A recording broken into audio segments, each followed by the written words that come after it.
Telugu digital media network లో political కేటగిరీలో number 1 కేవలం 72 గంటల్లో 1,50,00,000 వ్యూస్ పైగా పాపులర్ టీవీ నెట్వర్క్. సార్ ఇప్పుడు మాట్లాడుకుంటున్న ఎపిసోడ్‌లో భాగంగా అంటే ఏజెంట్ గురించి చెప్పారు. అలాగే బిల్డర్ గురించి చెప్పారు. ఇప్పుడు బయ్యర్ గురించి తెలుసుకుందాం. అసలు ఒక బయ్యర్‌ని ఎలా క్వాలిఫై చేసుకోవాలి? ఇది చాలా పెద్ద సబ్జెక్టు మేడం ఇది. మామూలు సబ్జెక్ట్ కాదు. హ్మ్. ఆ పెద్ద సబ్జెక్ట్ మీరు 5 నిమిషాలు, 10 నిమిషాలు అడిగితే క్రాష్ కోర్స్ లాగా చెప్పాలి నేను. హ్మ్. ఇంజినీరింగ్‌లో క్రాష్ కోర్స్ అని ఉంటుంది ఎంట్రన్స్. సో, బయర్‌ని అసలు ఎందుకు క్వాలిఫై చేయాలి? హ్మ్. తర్వాత ఈ ఆన్సర్ చెప్తాను. హ్మ్.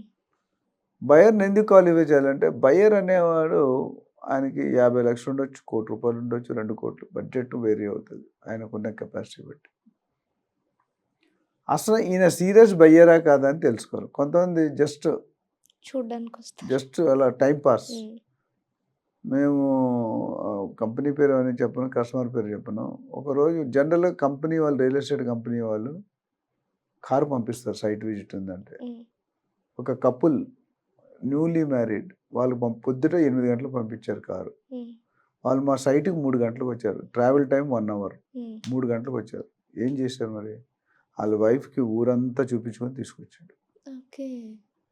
So, the real estate agent గాని, రియల్ ఎస్టేట్ లీడర్ గాని, సేల్స్ లీడర్ గాని, సేల్స్ లీడర్ గాని అసలు ఈ కస్టమర్ ఎంత సీరియస్ ఉన్నాడు? హ్మ్.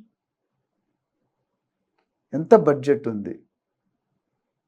ఎంత అంటే మీరు చెప్పేది ఎంత అంటే వింటున్నాడా లేదా? హ్మ్. జనరల్‌గా రియల్ ఎస్టేట్‌లో ఏజెంట్ పైకి రావాలంటే ఓర్పు, తీర్పు, నేర్పు ఉండాలని చెప్తాను. ఏముండాలి? ఓర్పు. ఓర్పు, తీర్పు, నేర్పు. అది లేకపోతే మనం రియల్ ఎస్టేట్‌లో పైకి హ్మ్. రాలేము. హ్మ్.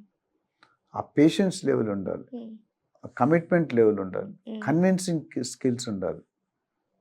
సో, ఆ విధంగా చూసుకుంటే బయ్యర్‌తో మాట్లాడినప్పుడు అన్నీ అబ్జర్వ్ చేయాలి మనం. హ్మ్. ఫోన్‌లు ఎన్ని సార్లు చేసి ఎన్ని సార్లు రెస్పాండ్ అవుతాడు. హ్మ్. మెయిన్ ఆయన ఎంప్లాయ్‌మెంట్ ఎక్కడ చేస్తున్నాడు? ఆయన మనీ సోర్స్ ఎక్కడ? రియల్‌గా మనీ ఉందా లేదా?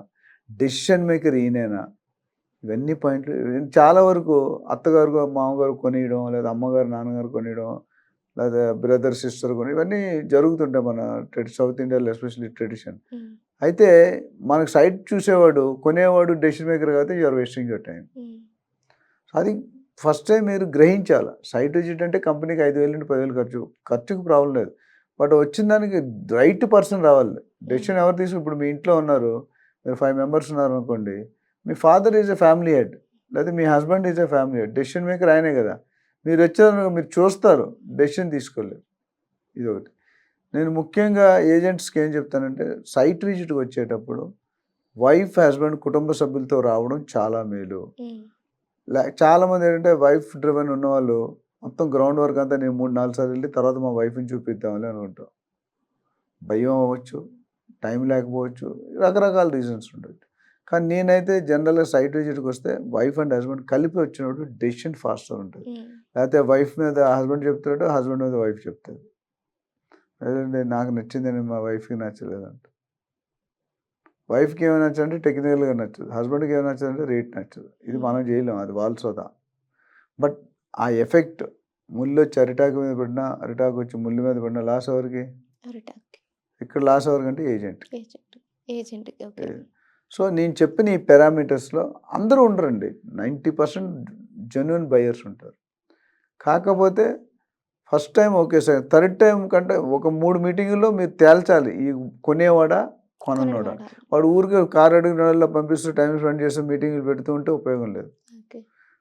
ఒకసారి టెక్నికల్‌గా ఆయనను స్టడీ చేసి, ఆయన ఏం పారామీటర్ మేమైతే రైటింగ్ ఫార్మాట్‌లో తీసుకుంటాం. మీకు ఎంత బడ్జెట్‌లో కావాలి? ఏ వాస్తు కావాలి? ఏ ఫ్లోర్‌లో కావాలి? ఎంత సైజులో కావాలి?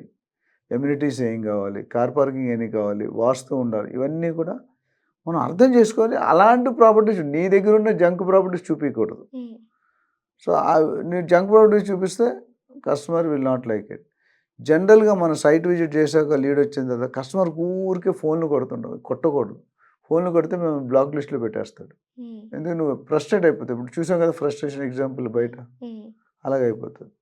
సో, ఫ్రస్ట్రేషన్ అవ్వకుండా ఉండాలంటే కస్టమర్‌కి రిక్వైర్మెంట్‌కి మనం చూపించేది 19-20 కా ఫరక్ ఉండాలి. హిందీలో మనం అంటాం కదా 19-20 అంటే మరీ ఎక్కువ వ్యత్యాసం ఉండకూడదు. హ్మ్.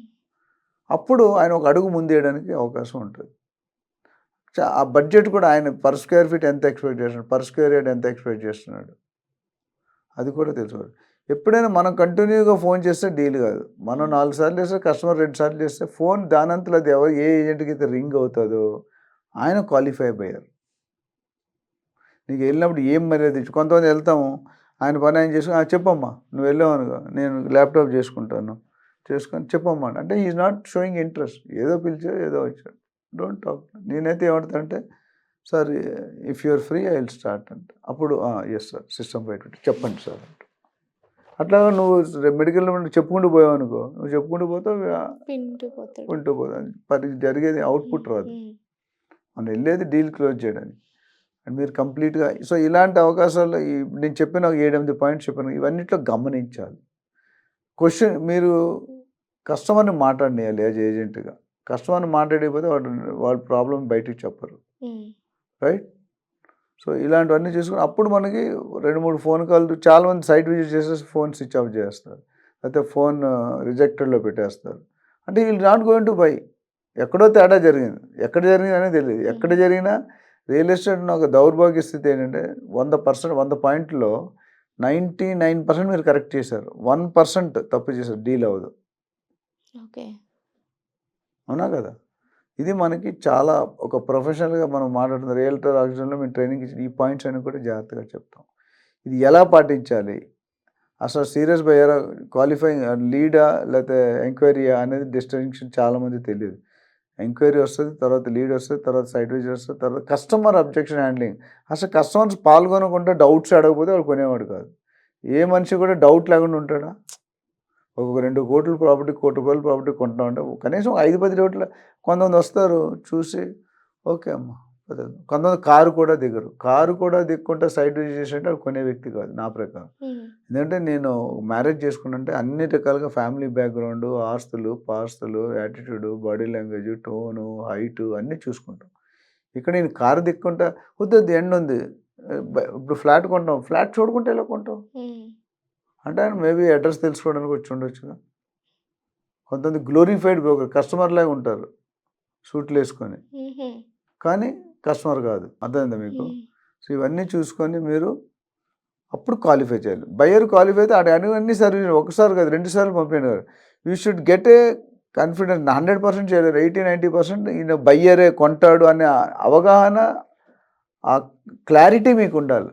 ఎప్పుడైనా ఏజెంట్కి రోల్ క్లారిటీ, గోల్ క్లారిటీ అంటారు, ఆ 2 ఉంటేనే. అయితే బయర్స్ ఎక్కడో టిపికల్ అవుతారు, 90% 80% మంచిగానే ఉంటారు. ఆ 5-10%తో మనకు ఛాలెంజ్. చాలామంది కస్టమర్తో కూడా ఇంకొకరిని తీసుకొస్తుంటారు వెల్ విషర్గా, ఆయన ఏజెంట్ ఏంటంటే మన డీల్ కాకుండా చేస్తాడు. నిన్నే నాకు జరిగింది.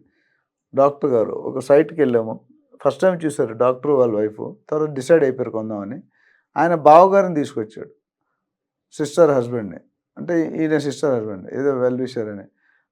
ఆయన ఏమో ప్రాపర్టీ చూపించాడంట ఎవరికి, ఈ బావగారికి, డాక్టర్కి. ఆయనకు నచ్చలేదు, కానీ మేము ఏదైతే మా ఏజెంట్స్ చూపించామో అది నచ్చింది. ఇప్పుడు ఆయన తీసుకొస్తే ఏం చేస్తున్నాడు, ఆ ప్రాపర్టీ డీల్ మ్యాక్సిమం అవ్వకుండా ఉండడానికి ప్రయత్నం చేస్తున్నాడు, ఎందుకంటే ఆయనకి అక్కడ పోతుందిగా. So you have to find out whether is a broker, whether is a mediator, whether is a customer. దీనివల్ల మీకు అన్నీ తెలిసే అప్పుడు క్వాలిఫై అయితే డీల్ అవుతుంది. 3 పువ్వులు 6 కాయలు. Okay, thank you sir. Thank you.